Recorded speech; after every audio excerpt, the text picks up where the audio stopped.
কবি সুকুমার রায়ের লেখা হুড়োর কল। কল করেছেন আজব রকম চণ্ডীদাসের খুড়ো। সবাই শুনে সাবাস বলে, পাড়ার ছেলে বুড়ো। খুড়োর যখন অল্প বয়স, বছর খানেক হবে, উঠল কেঁদে গুঙ্গা বলে, ভীষণ অট্ট রবে। আর তো সবাই মামা গাগা আবল তাবল বকে। খুড়োর মুখে গুঙ্গা শুনে চমকে গেল লোকে। বললে সবাই, এই ছেলেটা বাঁচলে পরে তবে বুদ্ধি জোরে সংসারে একটা কিছু হবে। সেই খুড়ো আজ কল করেছেন আপন বুদ্ধি বলে, 5 ঘন্টার রাস্তা যাবে 1.5 ঘন্টায় চলে। দেখে এলাম কলটি অতি সহজ এবং সোজা। ঘন্টা 5 ঘাঁটলে পরে আপনিই যাবে বোঝা।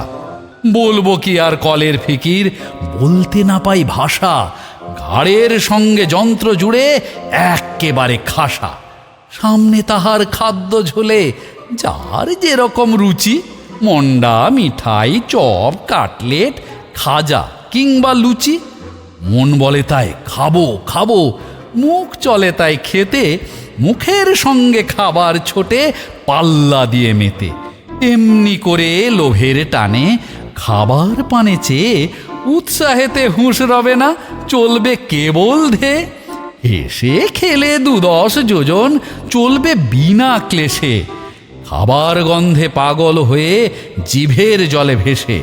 সবাই বলে সমস্বরে, ছেলে জোয়ান বুড়ো অতুল কীর্তি রাখল ভবে চণ্ডীদাসের খুড়ো।